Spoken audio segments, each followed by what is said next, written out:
This is great for dropping your kid off at soccer practice. If your kid's on the prison team, you pull up in this. Nobody's going to mess with you. Welcome to another episode of Jay Leno's Garage. Next to me here, see two specialty vehicles, which are actually built by the U.S. Specialty Vehicle Company. This one is featured in the new Fast 8 movie that opens, well, this week. We'll meet F. Gary Gray, the director of the film. This is another one of the vehicles. This is not in the movie, but we're going to drive this a little bit later.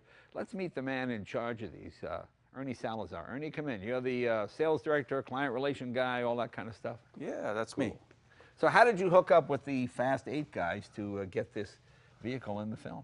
Well, you know, they saw the vehicle at the LA Auto Show here locally. Right. And next thing you know, they approached us about the vehicle, if we could let them use it for the movie.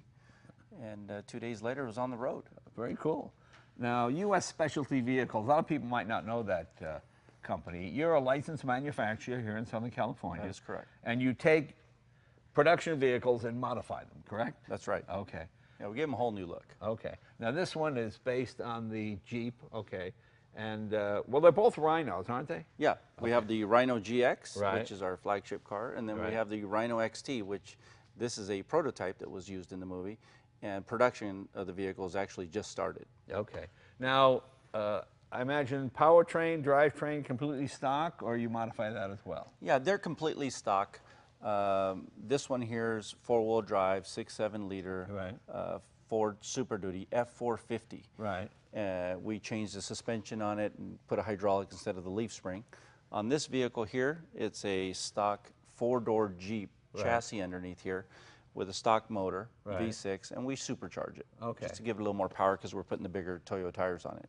And you guys do quite a few of these, correct? Yeah. These are not one-offs. I mean, I don't think most people are familiar with your company, but you've done a few hundred vehicles already? Yeah, we've done close to 300 of these vehicles here behind you. Oh, okay. This one here, we're getting ramped up to do 150 or so this year. Okay, and these are 100% street legal. It's not one of those deals. Absolutely. You're not waiting for certification. No, or no, anything. no, no. Okay, so. And Totally what, street legal. do you buy the complete vehicle from Ford and modify it, or do you just buy the cab and the chassis? How does that work? We buy the regular cab and chassis. Right. So it's just a two-door regular cab with a bench seat, a chassis with dually wheels on the back. Okay. That's what we get from Ford. We cut the back wall out, the roof, and we put the steel body completely together in our facility. Okay, if somebody had one of these stock vehicles and they wanted, could they bring their car to you to modify it, or do you only go through the manufacturer?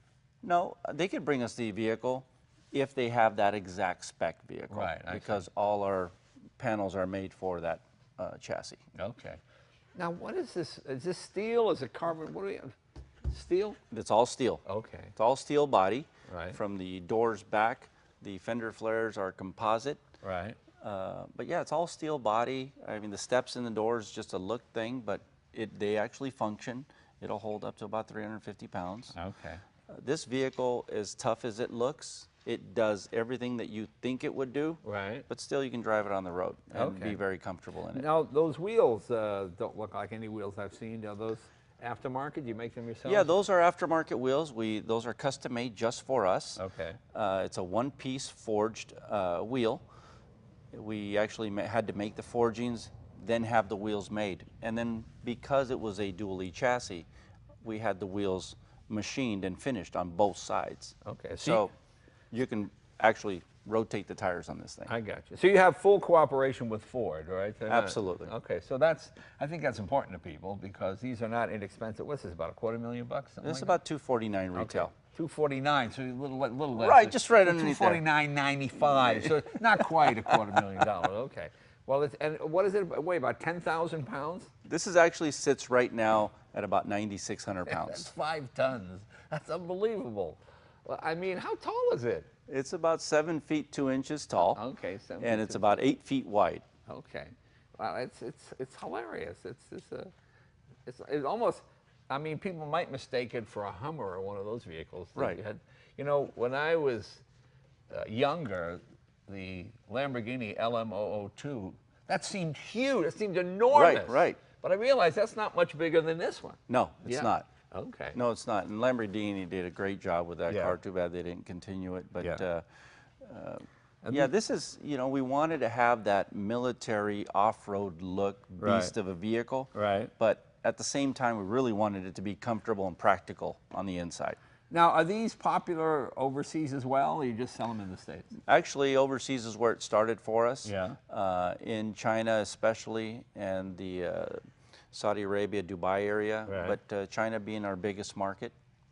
Really? Yeah. Oh yeah, it's very popular over there. They love American-made vehicles. Yeah. And they love luxury. So you build them here and you send them to China? Absolutely. We send that's a about nice about 8 vehicles a month to China. Wow. Okay. Yeah. Very cool. Well, we're going to drive this one a little bit later? Absolutely. All right. Very good. Very good. All right. Well, let's bring in F. Gary Gray. He's the director of that new Fast 8 movie, and I can't imagine the logistical nightmare of doing a film like that. Where is he? Gary, come on in. Hey. Good to see you, my friend. Good to see you again. Now, Gary has done some amazing films, The Italian Job, and of course the hugely critically acclaimed Straight Outta Compton. Is that the biggest movie to date, just about? Yeah, just in terms of, size, scope, response, you know, Compton, Italian Job. Now, let me ask you about the Fast 8 movies, because that's probably the most popular franchise since, what, the James Bond films? Yeah, Something that like and that? Star Wars, absolutely. Oh, of course, and Star Wars, sure, sure. Yeah. Okay, so you come along and they give you this job. It's his job, right? Is it just mind-boggling? I mean, I can't imagine the logistics. I know just getting a few cars here to do our stupid little TV show, people are late, trucks break down. When you're dealing with hundreds of cars in different continents, it's insane. It's in some ways a logistical nightmare, but it's all worth it. Yeah. Yeah, we created a lot of cars. We destroyed a lot of cars, literally hundreds of cars. Yeah, don't say you destroyed. I know. No, but listen, some of them were destroyed. shells of cars. Oh, shell, okay. No, but you know, it's just for entertainment. But we had a lot of fun with cars, obviously. I mean, is there any point doing this film you said to yourself, oh man, I'm over my head is crazy. This is like nutty. You know what? I'd say there's a lot of pressure, always. Yeah, you know, always a lot of pressure. But do you like that? Do you like pressure? You work better? You know what? I work better under pressure. I don't like pressure. It's just kind of that weird dichotomy where it always turns out really cool, but it's still a lot of pressure. I mean, when you take on a global franchise, you want to make it better, you want to satisfy the fans, but you want to go beyond. So that's a lot of pressure. You know, making and designing new cars for the audience is fun for me, though. Yeah. I'm a car guy, and once you get beyond kind of, all right, I'm doing a global franchise, let's have some fun. It's like being a kid. Now, I walked in this place, and I'm like, oh my God, this is a man's dream. And so much so that in our movie, there's a place like this. It doesn't compare to this, but we call it the toy shop. Oh, right. And we have millions of dollars worth of cars, different types of cars, but I'm going to have to say, hands down, yours is cooler than ours. Oh, no. Now, what was your first car? My first car? Yeah. It was a Ford Granada. Oh, I'm sorry. Yes, but I was, you know, poor, and I didn't realize. I wouldn't even have brought it up, man. I'm sorry. I feel so bad. But it was, you know what? It was my first car. It was a 4-door. Yeah. I was 4-door. Oh. Yeah, it was. I was living in Illinois, and there was rust at the bottom, and I could see the street. And I think the radio was more expensive than the car. That's really Probably so you've come a long way. Now you ordered one of these, right? Yes, yes. I put this in the movie, right? And you know, we have a lot of great cars in the movie: Lamborghinis, Corvettes, Bentleys, things like that. But this one stood out to me. It's a Rhino XT, and it's something really cool about it. And I told my picture car guy, Dennis McCarthy, and Leonard Jefferson, I'm like, you have to get one of these for me. Yeah. You know, and with all the cars, special cars in the movie, this one actually stood out. I'm an off-road guy. I'm a Harley guy. I love riding. Right. It fits my lifestyle. It's got a lot of cool lines, and it's just like sounds like a commercial. I'm really impressed. Well, no, the cool thing it sounds like a commercial right now. It's so fun to have a car, because I have so many cars that are low to the ground. Every speed bump, you got to tiptoe over it. Sure. You always worry about scratch and stuff. I mean, this is an off-road vehicle. There's not a lot. You know, you hose it off and you're ready to go. That's right. Yeah. Well, I spent a lot of time off-road. Yeah. And so when I saw it, it's a combination of luxury and off-road. Yeah. And I love the design, and I just afterwards said, listen, I love that we put it in the movie for the character. He's a wildling in Game of Thrones. His name is Christopher Hivju. Yeah. This is his car in the movie. Right. I said, when we're done, you got to get me one of these. Yeah, very cool. Yeah. So you haven't taken delivery yet? No, well, probably in the next Pretty soon? couple days. Okay. Yeah, pretty very soon. cool. Pretty Okay. soon, yeah. Very cool. Now, when you're doing a movie like the Fast 8 movie, is there a certain car you go, nah, I don't like that car. I don't want that car. I mean, Of course. Yeah. I imagine you cast cars the way you cast actors. That's absolutely right. Yeah, yeah. Yeah, as a matter of fact, in order for the audience to have a new experience, I wanted to make sure that the cars were tied to the characters and the way that the characters are tied to the story. Right. So Roman Pierce, who's played by Tyrese Gibson, has a two-tone, crazy Bentley GT. Right. I gave Michelle Rodriguez a 1966 Corvette Stingray. That sounds like Michelle. It sounds like Michelle. Yeah. Compact but aggressive. Right. Yeah, Right. Yeah, that's fine. Yeah, man, you're a good PR guy. No, I'm saying- Compact but aggressive. It's, So you a know. woman goes, I don't know, is that good? I guess that's good. It's good. Yeah, It's good. Sexy curve. Oh, sexy, put it. Yeah, Sexy, you gotta have sexy compact. Right. Yeah, you can't just. Right. Yeah, you gotta have all. Yeah, Right, add that okay, to yeah, it. okay. Thank you for that. Yeah, very cool. Yeah, very cool. No, but I just think that's fascinating. So do you, before the movie starts, do you have cars in your head you would like to see? Well, what I do is I build kind of a war wall. Right. I have a room that has the film on the wall, and then I put the vehicles next to the film. So I can look at the movie at a glance and see all these kind of pictures and get some sort of visual sense of what the movie's going to feel like. Then I have a wall filled with cars, Right. and then the characters next to the cars. And so I just have this kind of holistic approach to tie it all together.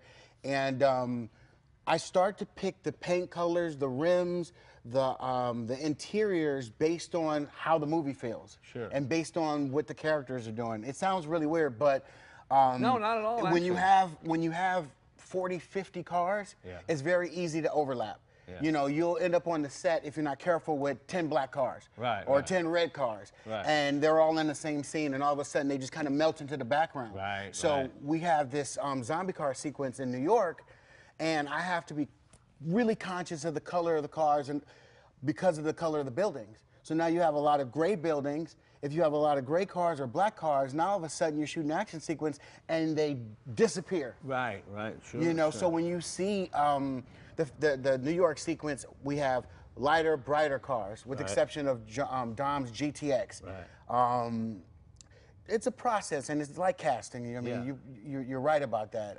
But it's fun. And what is just the automotive budget for a movie like this? I could not tell you. I'm sure my producers are still in the fetal position from the amount of money it took to buy, purchase, and do these cars. We shot a sequence in Cuba with a Skyliner and a Fairlane. These are vintage cars that we raced through the streets of Havana. Did you bring them to Cuba, or were they cars in Cuba? We brought them to Cuba, and we had, which is the first time Americans were able to actually put cars on a ship and take them to Cuba. So you bring a '59 Fairlane to Cuba, they go, "Hey, it's a new car!" Right? That's right. That's right. Is this a 2017? No. Right.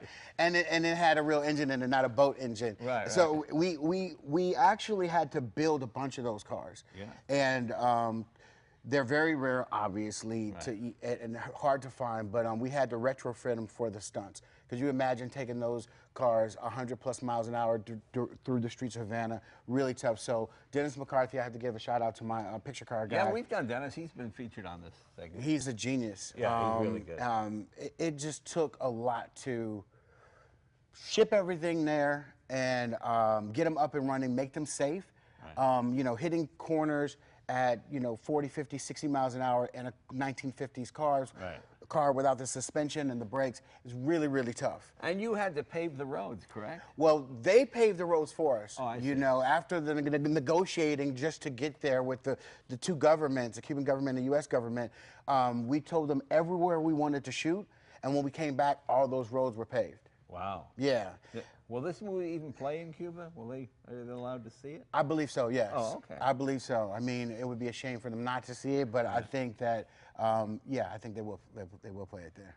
So you did Cuba, obviously the United States. What other countries did you go to for this? We went to Reykjavik, Iceland. Oh, and that was crazy because they had never had a Lamborghini on their soil or on their ice before ever. Right. So we and then brought, even an orange one at that. right, an atomic orange Lamborghini on ice, very first time.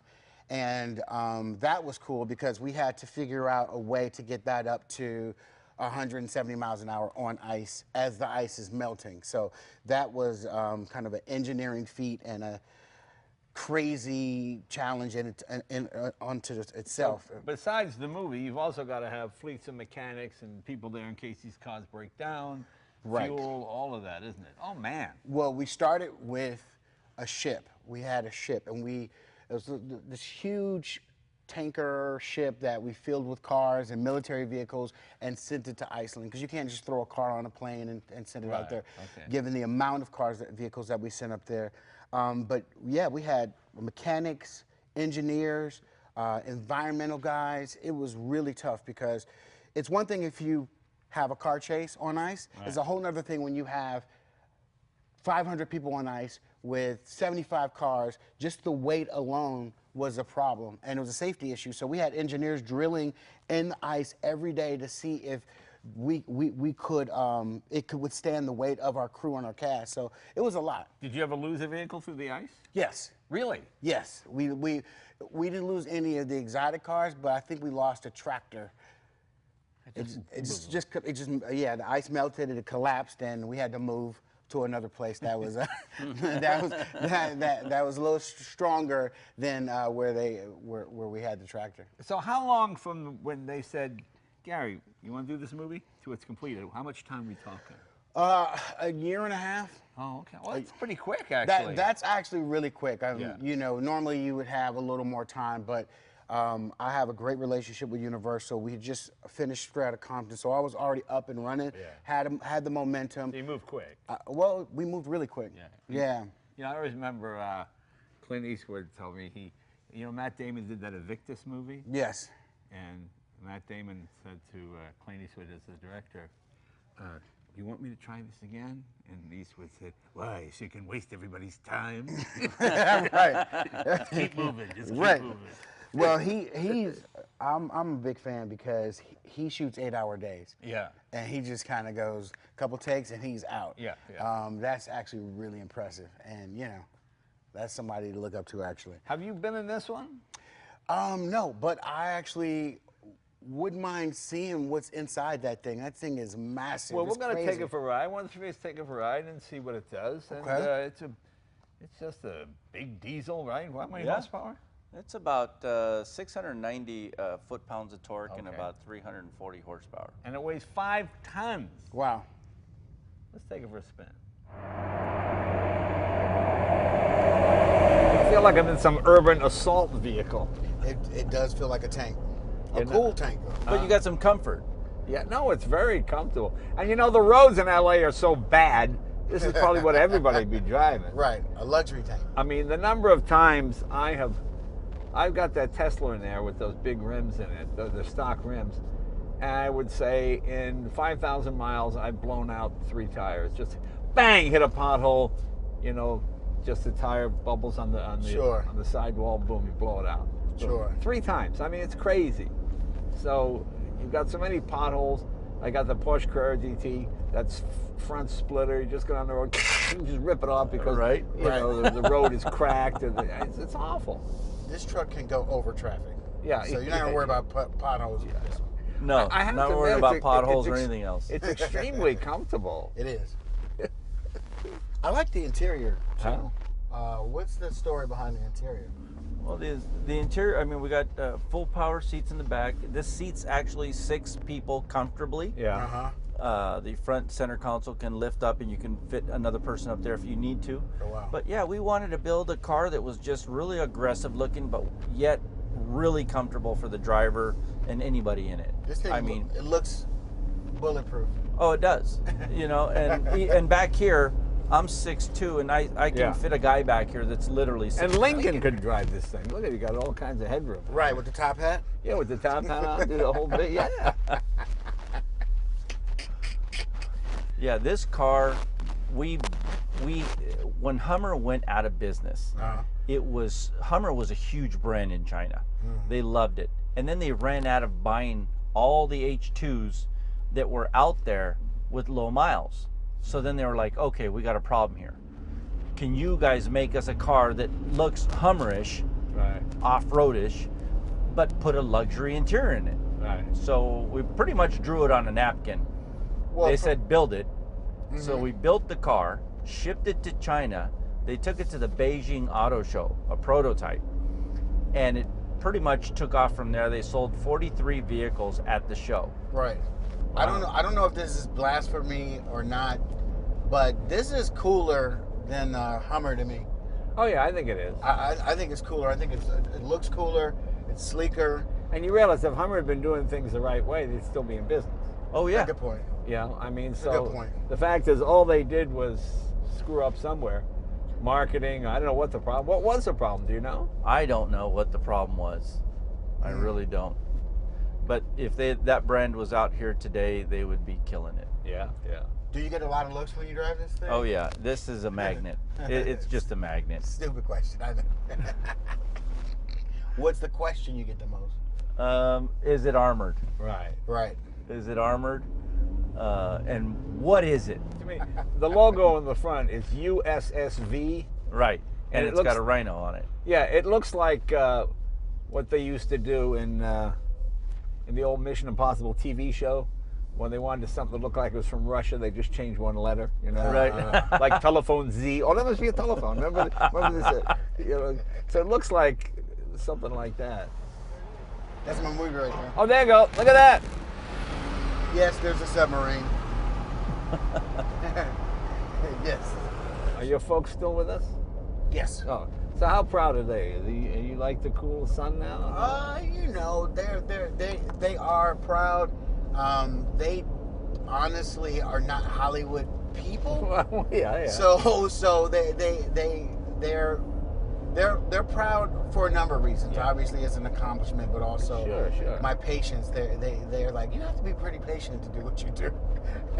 I'm sure they're just happy knowing that you found something you really like to do, and you're good at it. Yeah. Now, did they think you were crazy? Oh, our son's going to the movie business. Why can't he get a real job? He's getting a movie. Did you go through that? Did you get a lot of that?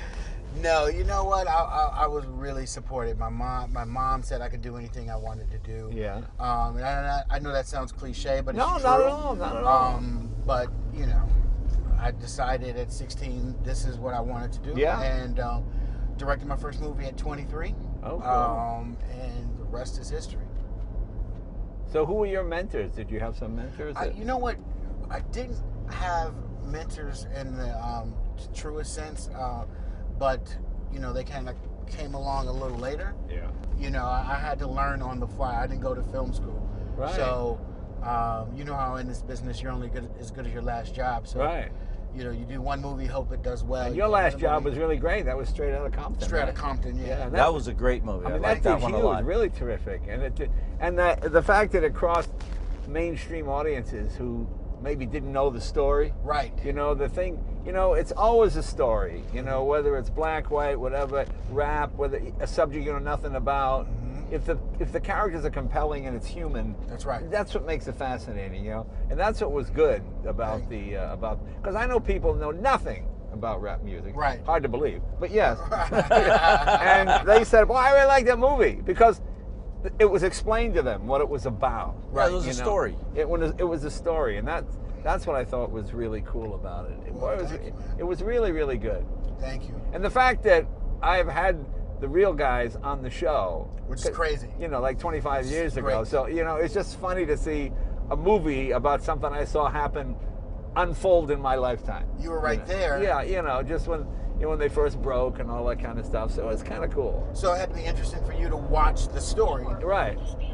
Now knowing that you were right there and all this stuff was happening behind the scenes, right? Right. With Dr. Dre and NWA and all the stuff that's going on. Yeah, that's what was really cool. That's what was really cool about the movie. But even with 600 and how many foot-pounds of torque? 640. Even with 640 foot-pounds of torque, Moving 10,000 pounds is still 10,000 pounds, but it gets out of its own way. Let me put my foot in it. Here we go. We moving. Comfort, drivability is very good. Did you have to upgrade the brakes with the extra weight? No, we didn't, because actually we're underweight. Oh, we're okay. about 4,000 pounds under the weight rating. Wow. Yeah, the vehicle's rated for about 16,000 pounds, up to 16,000 pounds. Wow. Comfortably at about 14,000 pounds. Right. So, and we can also tow about 15,000 pounds with this vehicle. So, tow a small house at the same time. This is great for dropping your kid off at soccer practice. If your kid's on the prison team, you pull up in this. Nobody's going to mess with you. Hey, that's an idea for another movie. There you go. Prison team. Prison soccer team. That's a good idea.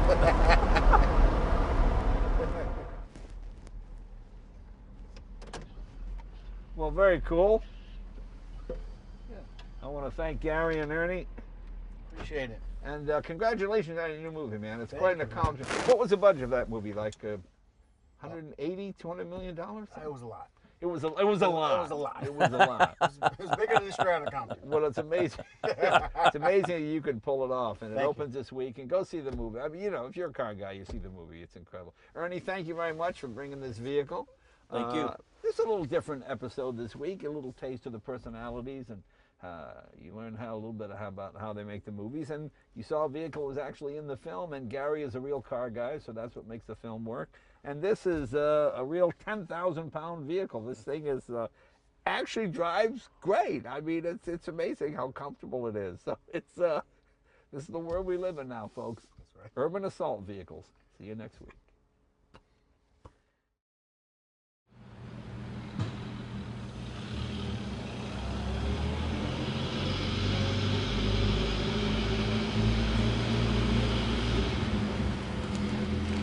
Mm-hmm.